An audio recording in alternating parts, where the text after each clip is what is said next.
Okay, Bonbonim, it's time to wake up and face harsh reality in the Sam Vaknin horror show. My name is still Sam Vaknin, and I will forever be the author of Malignant Self-Love, Narcissism Revisited. I'm also a professor of psychology, which is the main reason why this video will deal with psychological issues. A no-brainer, I assume. I hope. So today we are going to discuss resistance. Resistance is futile out there, but regrettably, it's very efficient in here. And today I will try to explain why I use the word regrettably. What's wrong with resistances and how they lead us astray. Stay tuned, because resistances are possibly the most ancient topic in psychology. They had first been described by Bleuler and Freud about 130 years ago. And yet, they are still very far from fully understood. They're still enigmas. So I will attempt to shed some light on this very dark topic. Resistance is the coherent deployment of psychological defenses in order to cope with ego-dystonic information about oneself. You got that, Shoshanim? I bet you didn't. So let me try and help you, because I'm such a nice, altruistic guy. So, resistance is when people use psychological defense mechanisms. Now, we have many psychological defense mechanisms. For example, denying something. Denying a fact is a psychological defense mechanism. Repressing information, conveniently forgetting it or cutting it off consciousness. That's called repression. And it's a form, it's a defense mechanism. Dissociation is a first cousin of repression. Then we have intellectualization or rationalization, where we try to explain our heinous and odious acts in a way that would fit our self-image and other people's expectations of us. So resistances are ways, in other words, to falsify reality. And so resistances they deploy psychological defenses. Psychological defenses are filters. In a way, they are cognitive distortions. Psychological defenses help us to render reality more livable, more survivable, more palatable. Reality is harsh. If we were to face reality without defenses, without these firewalls, without these protections, we would fall apart. We would disintegrate. And like borderlines, we would act out. It is commonly said that people with borderline personality disorder have no skin. They're in direct touch with reality. Their defenses are not working well, a process called decompensation. So, resistance is not the same as defense mechanisms or defenses. Resistance uses defenses. So defenses are like infantry, and resistance is like the commander-in-chief, a specific commander-in-chief with orange hair. Yes, I couldn't resist it. Now, I also said at the beginning of this torturous video that resistance is used to cope with ego-dystonic information about oneself. Again, let me break it down.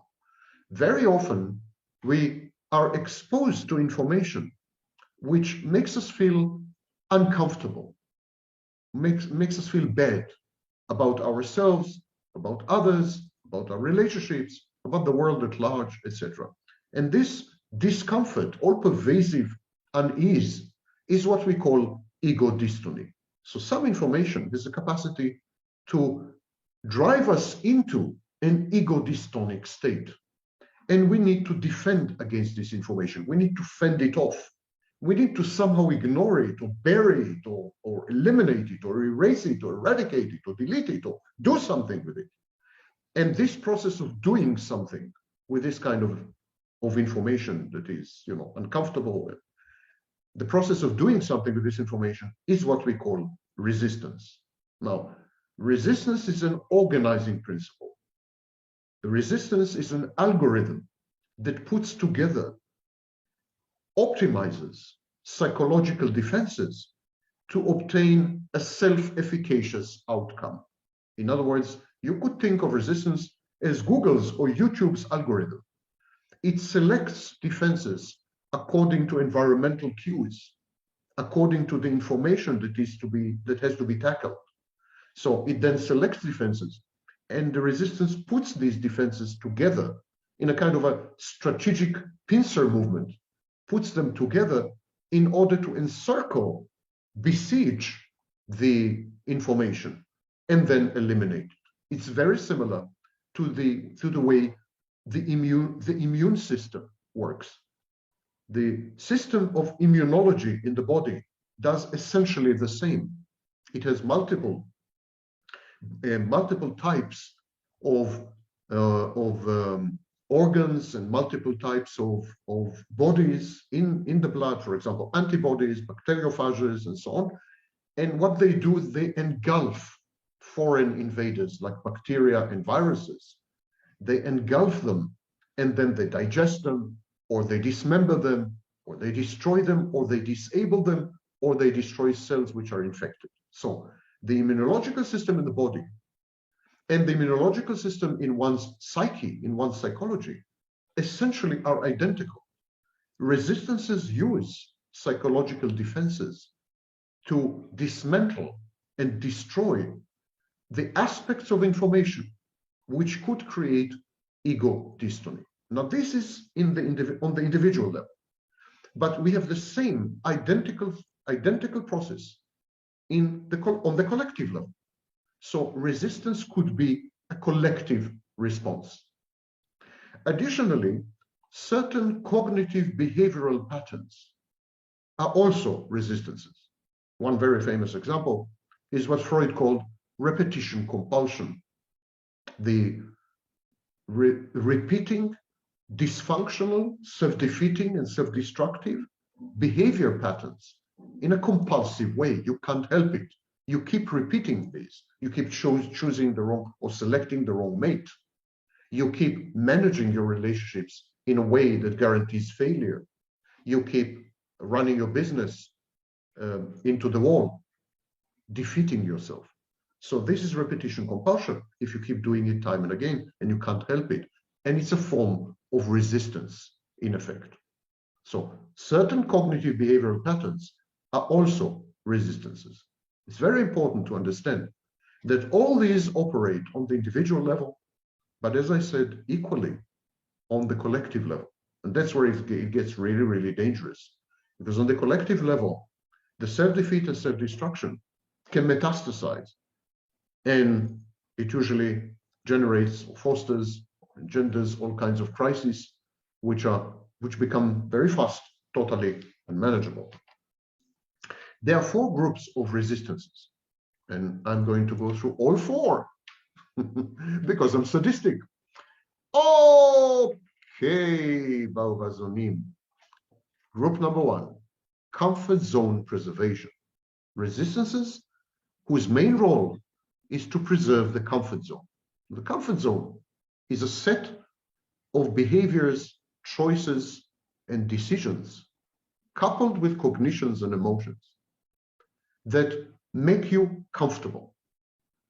You know the rules, you know the ropes, you can predict what's going to happen, you feel familiar, you feel you're in familiar territory.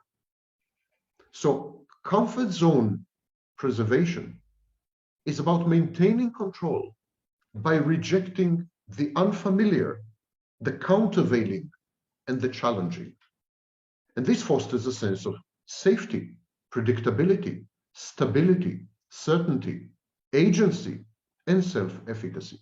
Within the comfort zone, we feel good because we feel empowered and enabled. We have this information asymmetry. We know everything there is to know about the comfort zone, and we know next to nothing about everything outside the comfort zone. So we tend to preserve the comfort zone, defend it with our lives, fight for it, and fend off challenges and challengers to the comfort zone. We even become hostile. We can become even violent.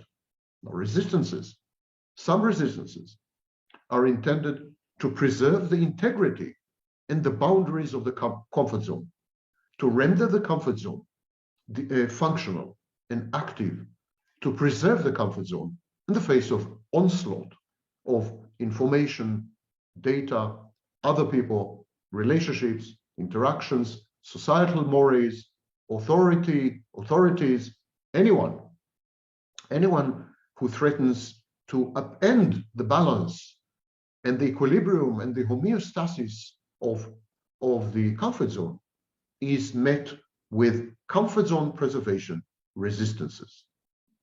The second type of resistance is the oldest, or the first one described actually. Coffee break. You're lucky I don't smoke. Would have taken 5 minutes. Okay. The second type is resistance to dread and panic-inducing insights and interpretations. So this is the oldest, the first described type of resistance in writings by early psychoanalysts, Freud himself included. Whenever we are exposed to an insight, someone, a close friend, a therapist, a mother, a neighbor, a colleague, puts a mirror to you, shows you something about yourself that you were not aware of or that you preferred to not be aware of. This is called insight. Now, insight has two components, cognitive and emotional. When we digest the insight cognitively, we then have an emotional reaction to the insight. We all have myths and stories about ourselves. Our self-image and self-perception are totally unrealistic. They're divorced from reality. And so when we are confronted with insights, especially in a structured way, for example, in therapy, when we are confronted with the truth about ourselves, with the interpretation of our unconscious processes and the resulting conscious content, when we are confronted with analysis and criticism of our choices, decisions, and behaviors, when new light is shed upon who we are and what we do, and why we do what we do, this is insight and the interpretation of the insight. And so we become very defensive. We become very resistant to learning. We fight back. We deny. We walk away. We refuse. We become aggressive. We counterattack. We devalue the source of the insight. Whatever. These are all types of resistances. And the reason is that if we were to really accept the insight and the interpretation, we would have a panic attack. We would have anxiety. This is dread-inducing, angst-inducing. So resistance to insight and interpretation is intended to reduce anxiety. It's anxiety mitigating and ameliorating. In other words, it's anxiolytic. Okay. The third group of resistances are known as cognitive distortions.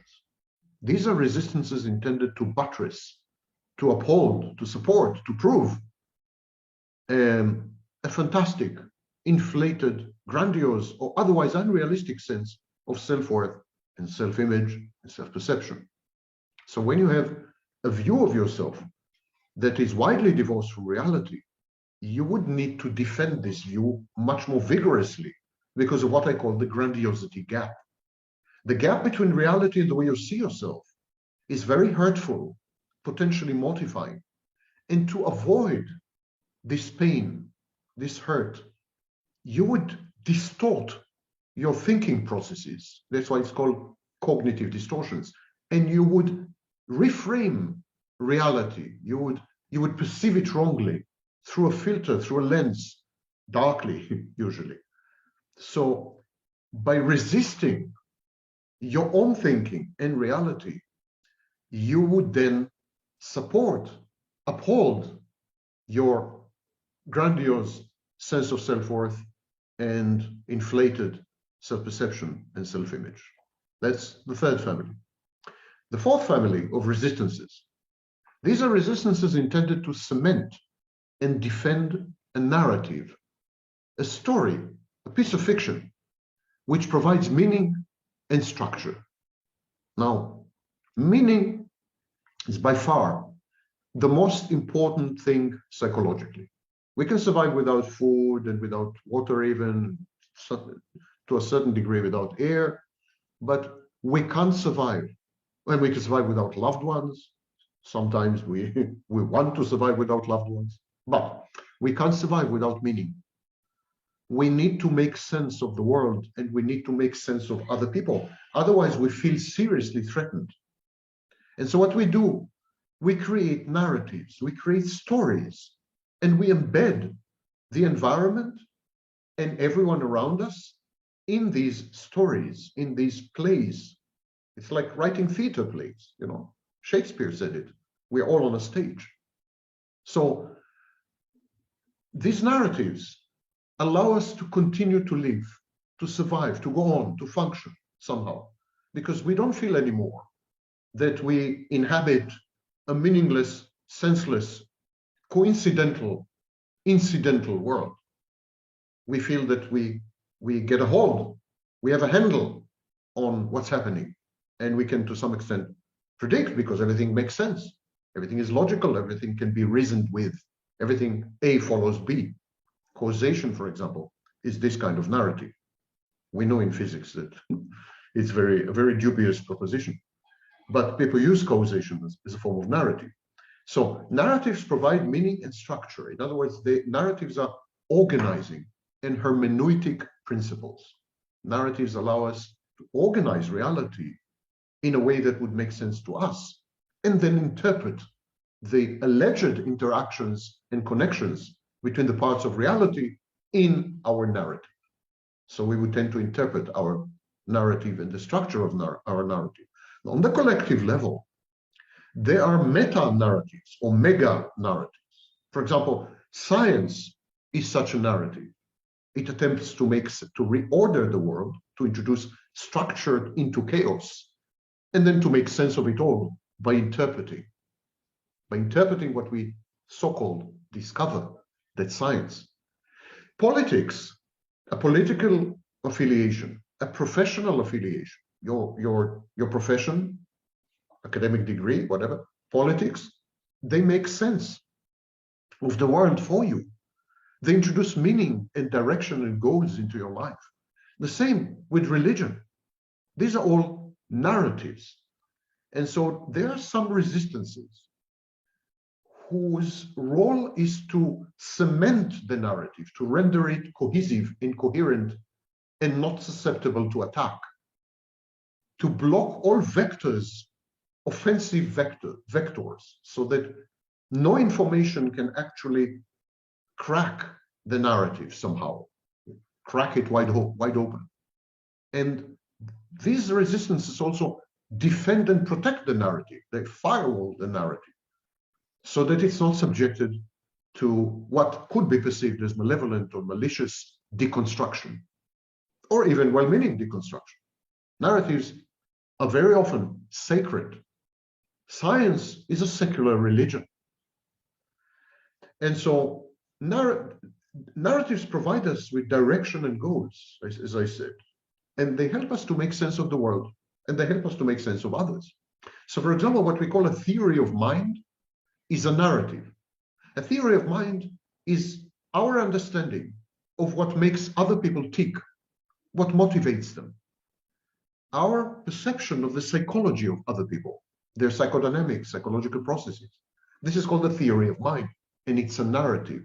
Similarly, what is called the internal working model, or IWM, is a narrative. It's the way we organize our understanding, our comprehension of our place in the world, reality, and other people in reality, and how they relate to us. So internal working model, the theory of mind, is a private case of the internal working model. And these are narratives, and we defend them tooth and nail and claw. We are very defensive about our narratives. Sometimes we kill other people because of narratives. People kill each other because of an allegiance or affiliation with a football club, with a nation, with a religion. These are all narratives. So people become very aggressive and very violent when you try to attack a narrative, to challenge it, to confront it head on. They are very invested emotionally invested, cathected, they have cathexis in the narrative. In fact, such individual and collective narratives can be construed as resistances writ large. In other words, while the prevailing view is that resistances are used to kind of protect and defend narratives, I think that narratives are, in effect, resistances. They're just so big and so complex and so multi-layered that we fail to see the resistance element in them. Because most resistances are very primitive. They're like in your face, go away. But narratives are more sophisticated and more subtle. But narratives do the same thing. The main function of a narrative is to distinguish between you and others. It's to create a sense of identity, continuous identity. And so narratives are very involved with questions of memory. When you look at history, for example, the very discipline of history, history is a narrative by definition. Is story, a story. It's narrative by definition. So history is a resistance because it's intended to classify, categorize, exclude, include, and it imbues you with a sense of continuity and identity and memory. Now, resistances are externalized.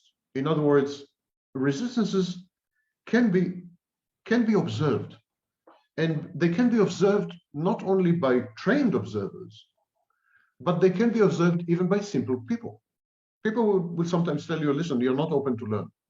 Or what's wrong with you? Why do you keep repeating this? Or why won't you listen? Why are you so hard, hot-headed or hard-headed or stubborn or obtuse? These are all colloquial ways of saying, why do you have resistances? So resistances are externalized. They can be observed from the outside, and they have an effect on other people.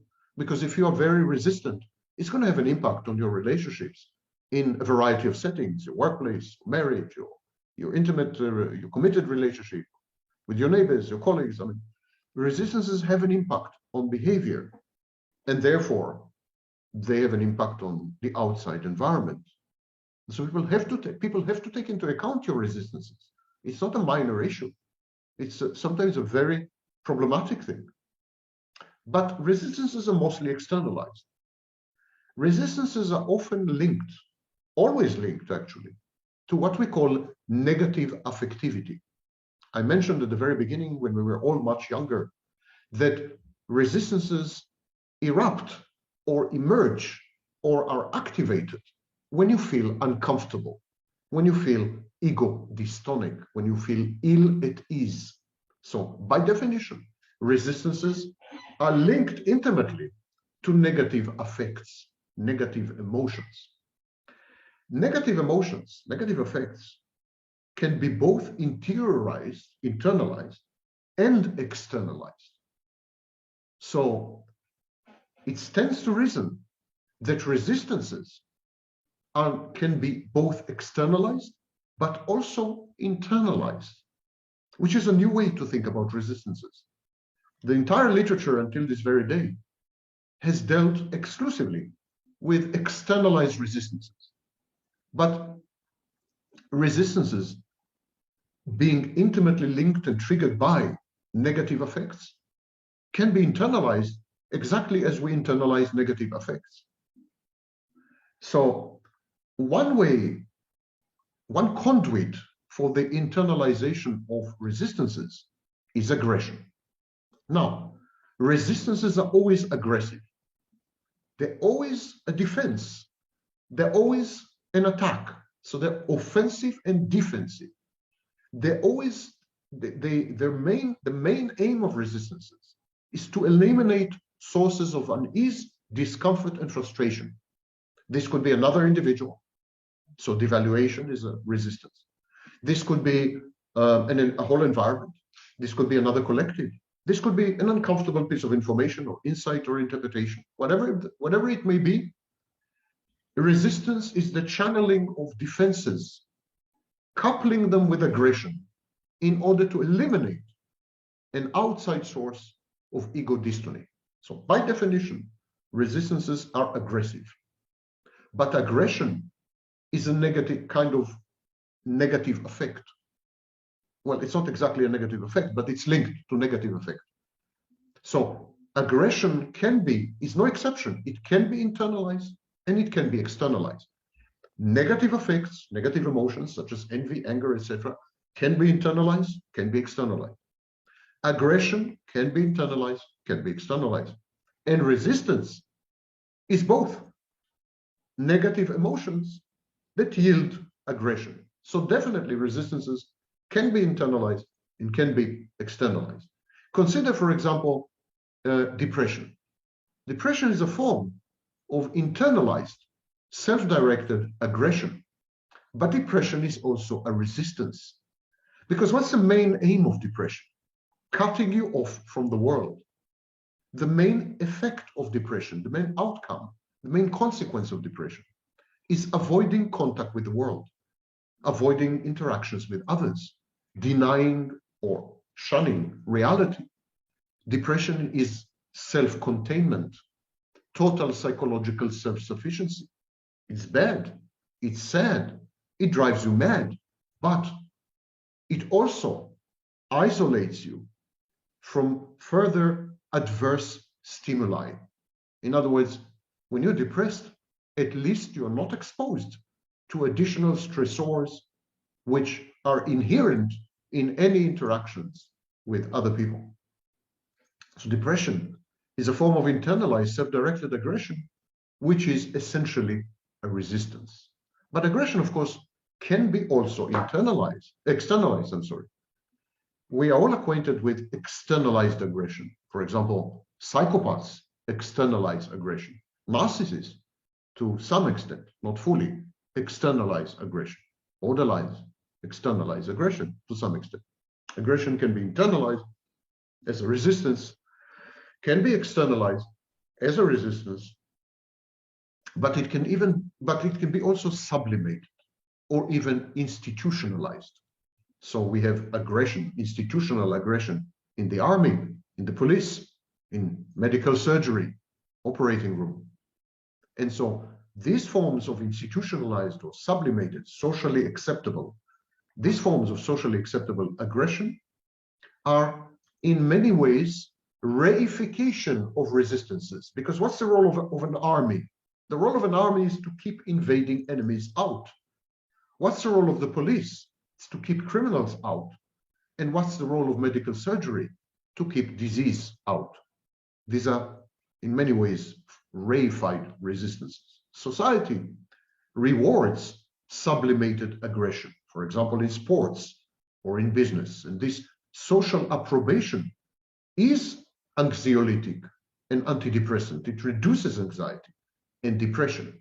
So on the collective level, we have resistances which manifest as socially acceptable sublimated aggression and which society rewards, and by rewarding them reduces anxiety and depression. It's exactly the same function as with an individual. Individuals use resistances in order to fend off enemies' hostile information. So individuals use resistance aggressively to fend off insights and interpretations which are uncomfortable, and then they feel less anxious and less depressed. Society does the same. Society uses resistances in the form of aggression, sublimated, institutionalized aggression, and then by rewarding these behaviors, it reduces anxiety and depression. What about mood? Mood is reactive to affect. If you have negative affect, you're likely to have a negative mood. If you have a positive affect, vice versa, hence positive psychology. But because mood is linked to affect, exactly like resistances, mood can be externalized as well. But how do externalized expressions of affects and of attendant moods, how do they appear to outside observers? I'm grateful to Dr. Daria Zhukovska for raising this question, and I will tackle it in a minute. important to realize that some resistances are wholly externalized and some resistances are wholly internalized, but that is very misleading. They appear to be wholly externalized or wholly internalized, I'm sorry, but that's very misleading. All resistances, and mood is a resistance, depression and so on, it's a resistance. Mood is a resistance. Negative affectivity is linked to all resistances. So, it is linked to moods as well. Aggression is the vector of resistance. But everything is both externalized and internalized. It's like an iceberg. An iceberg, there's a small part that protrudes above the ocean level. There's the big bulk of the body is under the sea. So this is very critical to understand, because one way to modify externalizations, to modify the external adverse bad outcomes of moods, of aggression, one way to do this is to tackle resistances on the individual and collective level, to dismantle these resistances, to render them obsolete or unnecessary, to change the discourse so that resistances would no longer be needed, for example, by becoming a lot less combative and conflictive. Civilization is about harnessing resistances and defenses. And yet, we've made a poor job of it, especially lately. And maybe it's time to return to a civil discourse, simply because it renders resistances and the aggression and negative effects and the moods attendant upon resistances, or as forms of resistances, it renders them unnecessary. So from the outside, people tend to monitor the visible part, the tip of the iceberg, which is about 10% of the iceberg. They monitor the visible part. The visible part are the actions of others. People don't involve themselves with deeper strata, with deep questions, people hate to overanalyze, overthink. They don't care about behavioral etiology, reasons, causes of behavior. And so we have this kind of pop phenomenological psychology. Like, who cares? People say, who cares? I care about actions. I care about consequences of actions, especially to me, as far as I'm concerned. But I don't care why people do what they do. I don't really care why they do what they do. And so videos, for example, which deal with the psychology of narcissists, why they do what they do, get a lot fewer views than videos that deal with how-to, advice and tips, because people care about outcomes. They're very bottom line oriented, and that's an enormous mistake. If you don't understand the 90% of the iceberg under the water, you're very unlikely to have any effect, any noticeable effect on the 10% above water. If you want to change the way resistances shape our world to the worse, if you want to affect the way people aggress towards each other, if you want to imbue people with positivity and counter negative affectivity and mood swings, mood lability, you want to accomplish all these things, the first thing you need to do is understand people, not judge them, not manipulate them, not observe them and monitor them, understand them. And how can we understand them if we keep relating only to the externalized manifestations of very deep processes such as resistances, depression being one of them, aggression being the instrument? How can we accomplish anything if we keep focusing on the externalization and ignoring the internal submerged parts of all these pernicious psychological phenomena?